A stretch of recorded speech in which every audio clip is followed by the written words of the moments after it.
কি আশ্চর্য ঘটনা দেখেন, অস্ট্রেলিয়ার টিম চলে আসতেছে বাংলাদেশে, অথচ এটা নিয়ে আসলে খুব বেশি আলোচনা, কনসার্ন, কথাবার্তা কোথাও নাই তেমন একটা। ওই যে রং টাইমিং বলে একটা কথা আছে না, so right team at the wrong time. কীরকম, অস্ট্রেলিয়ার সাথে বাংলাদেশের মানে সিরিজ, দ্বিপাক্ষিক সিরিজ, এটা একটা খুবই খুবই রেয়ার কেস। নিশ্চয়ই মনে আছে অস্ট্রেলিয়ার সঙ্গে বাংলাদেশ সব শেষ সিরিজটাই ছিল মিরপুরের সেই বিখ্যাত সিরিজ, যেটাতে বাংলাদেশ তাদেরকে হারিয়েছিল টেস্টে। ওয়ান ডে সিরিজ হচ্ছে দু দলের মধ্যে দ্বিপাক্ষিক বহু বছর পর। ইনফ্যাক্ট 2011 সালের পর প্রবাবলি প্রথমবারের মতো, সো আফটার 15 ইয়ার্স, ইয়াস, 15 বছর পর অস্ট্রেলিয়া এবং বাংলাদেশের মধ্যে ওয়ান ডেতে দ্বিপাক্ষিক সিরিজ। এবং সেটাও অনেক অনেক অফকোর্স যখন তারা মাটিতে পা রাখছে বাংলাদেশের মাটিতে, আর কয়েক ঘন্টা পরই প্রথম ম্যাচ খেলবে তারা 9 তারিখে, তাও ঠিক আছে এ পর্যন্ত। সেকেন্ড ম্যাচ তারা খেলবে 11 তারিখ। সো এখন নিশ্চয়ই বুঝতে পারছেন আমি কেন রং টাইমের কথা বলছি, কারণ এখন সময়টা অ্যাকচুয়ালি ফুটবলের। 11 তারিখ ফুটবল বিশ্বকাপের উদ্বোধন, ওই দিন অস্ট্রেলিয়ার সঙ্গে বাংলাদেশের সেকেন্ড ওডিআই, যেটা খুবই গুরুত্বপূর্ণ ওয়ানডে হতে পারে বাংলাদেশের সিরিজ জয় ওই ম্যাচে, বা সিরিজ হার অথবা সিরিজ ড্র, হোয়াট এভার। সেই দিন যদিও খেলাটা আসলে দিনের বেলা, সকাল 11টা থেকে ম্যাচ শুরু হবে, এবারের ম্যাচ টাইমিং 3টা ওয়ানডে মিরপুরে, সন্ধ্যার মধ্যে খেলা শেষ হয়ে যাবে, বরং এটা আরও ভালোই হবে, আপনি স্পোর্টসময় দিন যাবে, অর্থাৎ আপনি সারাদিন ক্রিকেট দেখে সন্ধ্যা থেকে ফুটবলের জন্য প্রিপারেশন নিয়ে বসে যাবেন, আর কোনো কাজকাম করতে হবে না, ঠিক আছে? আপনি সন্ধ্যা থেকে রাত পর্যন্ত ওপেনিং সেরিমনি, ফুটবল নিয়ে নানান কিছু জিনিসপত্র দেখে খেলা দেখা শুরু করে দিবেন। থার্ড ওডিআই 13 তারিখে, তখন অলরেডি ফুটবল মানে অলরেডি জমে যাবে, তাই না, on the way.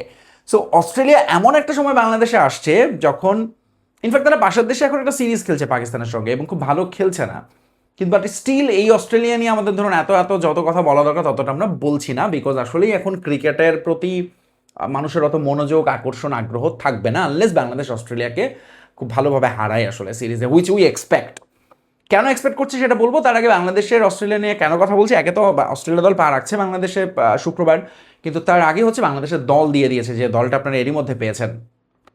Finally finally finally Mosaddek Saikat is in.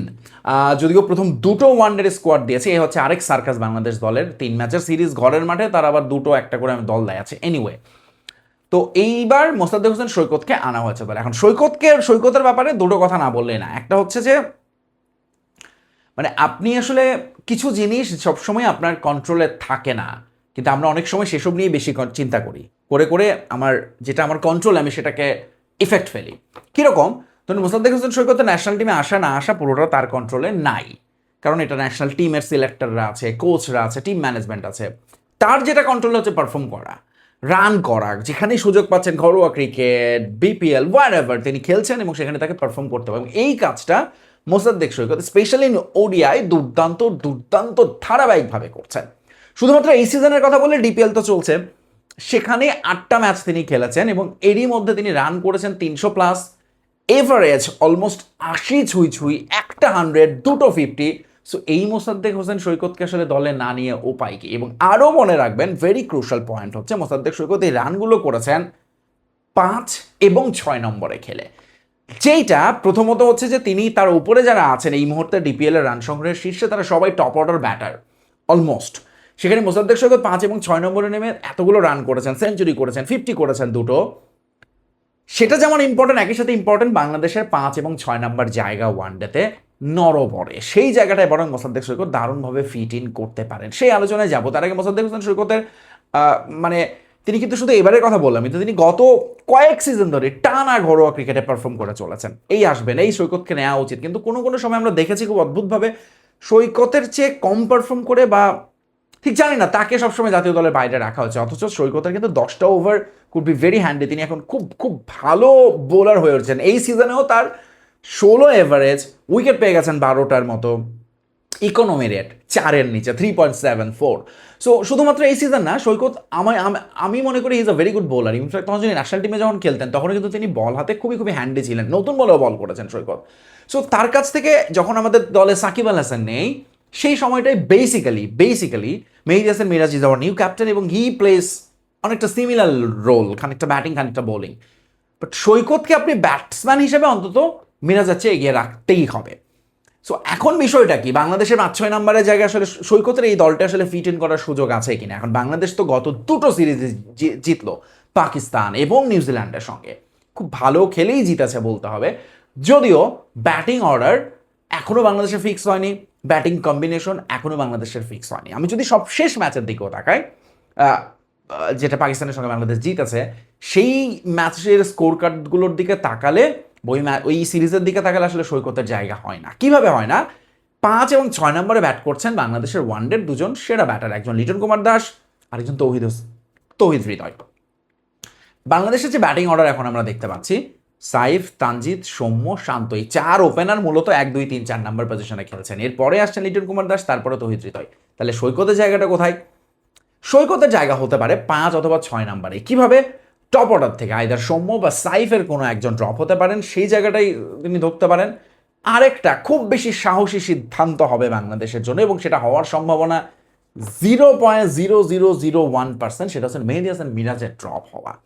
সেটা হলে শুধুমাত্র সৈকত না, আরও একজন যে দলে ঢুকেছেন সোহান, তার জন্যও দরজাটা খুলে যায়। কারণ সৈকত যদি দলে থাকেন, তার বোলিংটা পাওয়া যাচ্ছে, সেক্ষেত্রে আর মিরাজের ওই, যেহেতু এখন মিরাজ আসলে মূলত তিনি ব্যাটসম্যান হিসেবে খুব একটা ভালো করতে পারছেন না, বাট বোলার হিসেবে he is doing all right, he is doing great. In fact captain হিসেবে তিনি কেমন করছেন সেই আলোচনায় আমি এখন যাবই না, কারণ এখনও লম্বা পথ পাড়ি দিতে হবে মেহেদী হাসান মিরাজকে। এবং আমি ভেরি মাচ ডাউটফুল 2027 বিশ্বকাপের কথা চিন্তা করে যদি এটা করা হয়, সেখানেই পর্যন্ত মিরাজ অধিনায়ক থাকবেন কিনা সেটা নিয়ে ডাউট আছে। বাট যেটা বলছিলাম, সো সোহানেরও জায়গা হতে পারে, যদিও সোহানের চেয়ে আমি মনে করি বেশি করে এই দলে দরকার মোসাদ্দেক হোসেন সৈকতকে। কেন? কয়েকটা কারণে। একটা তো মিডল অর্ডারের কথা বললাম, তার বোলিং, এবং বোলিংটা বেশি ইম্পর্টেন্ট কেন? বাংলাদেশের রিসেন্ট টাইমে সিরিজ জিতছে, ম্যাচ জিতছে, T20 ওয়ানডে কোনো ফরম্যাটেই ষষ্ঠ বোলিং অপশন থাকছে না বেশিরভাগ সময়, বা থাকলেও তাদেরকে ব্যবহার করতে ভয় পাচ্ছেন, ক্যাপ্টেন প্রপারলি ইউজ করতে পারছেন না। সেই জায়গাটায় মোসাদ্দেক হোসেন সৈকত কুড বি আ বুস্টার, অর্থাৎ বাংলাদেশে আরেকটা বোলিং অপশন পাচ্ছে বাড়তি। ব্যাটিংয়ে 5-6 নম্বরে তার যে ধারাবাহিকতা, সেটাকে তিনি এখানে নিয়ে আসতে পারলে তো বাংলাদেশ দলের যে প্রবলেম ব্যাটিংয়ে মিডল অর্ডারে, সেই জায়গাটায় আসলে তিনি খুব দারুণভাবে ফিট ইন করে যেতে পারেন। Now the opponent is who? Australia. অস্ট্রেলিয়ার সঙ্গে বাংলাদেশের ওয়ানডেতে আসলে চান্স কতটা, একটু যদি প্র্যাকটিক্যালি রিয়েলিস্টিক্যালি চিন্তা করি, অস্ট্রেলিয়া ওই অজেয় অস্ট্রেলিয়া নেই, টু বি ফ্র্যাঙ্ক। এবং অস্ট্রেলিয়া আসলে এখন আর ওই নাম শুনলেই ভয় পাওয়ার মতো বা শক্তিমত্তায় খুব বেশি পার্থক্য বলা যাবে না। Specially if you look at the Pakistan series, সেখানে অস্ট্রেলিয়ার পারফরমেন্স খুবই খুবই সাদামাটা। যদিও বাংলাদেশ সিরিজে বড় সড়ো পরিবর্তন আসবে, বিশেষ করে ব্যাটিং ওয়াইজ। কীরকম? ব্যাটিংয়ে অস্ট্রেলিয়া পাকিস্তানের সঙ্গে দুটো ম্যাচে করেছে, একটাতে 200, একটাতে 230।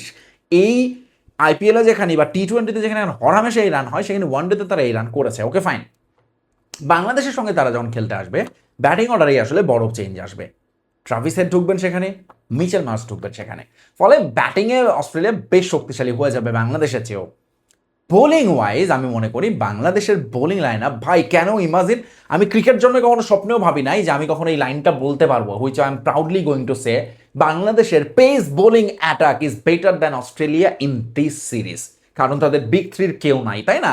হ্যাজেলউড, কামিন্স, যেহেতু তারা নেই সেই জায়গাটায়, স্টার্ক, সেই জায়গাটায় বাংলাদেশের বোলিং লাইন আপে আছেন নাহিদ রানার মতো একজন বোলার, শরীফুল, তাসকিন, মুস্তাফিজ। ফলে বাংলাদেশের pace bowling line up is far far better than Australia. এখন অস্ট্রেলিয়ার যেটা হয়েছে, তাদের স্মৃতিতে আছে ভারত বাংলাদেশের কাছে টেস্ট হার, মিরপুরের মাটিতে ওয়ানডে সিরিজ, T20 সিরিজ হার। এখন এই সবগুলো ম্যাচই তারা খেলে দেখেছে যে ভাই এখানে তো স্পিন খেলা যায় না, এবং স্পিনার ছাড়া খেলা যায় না। এই কারণে আপনি যে অস্ট্রেলিয়া দলটার দিকে দেখেন, তাদের পেস বোলিংয়ে আসলে খুব বেশি পাকিস্তানের সঙ্গে যে দলটা খেলছে তারাই আসবে অলমোস্ট পেস বোলিংয়ে। ওই নাথান এলিসি হচ্ছে তাদের নেতৃত্ব দেবেন, বেন ডারভিশ ঢুকবেন, বাট তিনি আসলে হ্যাঁ probably he is going to B the second or third bowler. এছাড়া আসলে জাভিয়ার বার্লেট বলে আরেকজন আছে, তার সুযোগ পাওয়ার সম্ভাবনা খুবই কম। আমি যে পয়েন্টে আসতে চাইছিলাম, তারা পেস বোলিংয়ে চেয়ে স্পিন বোলিং অ্যাটাকটা শক্তিশালী করে আনছে বলে আমার কাছে মনে হয়েছে দেখে। অ্যাডাম জাম্পা, সাঙ্গা, কুপার কর্নলি আসছে আইপিএল থেকে, দুর্দান্ত একটা সিজন কাটিয়ে তিনি আসছেন। এছাড়া তাদের তো আরও স্পিনার তানভীর সাঙ্গা আছেন।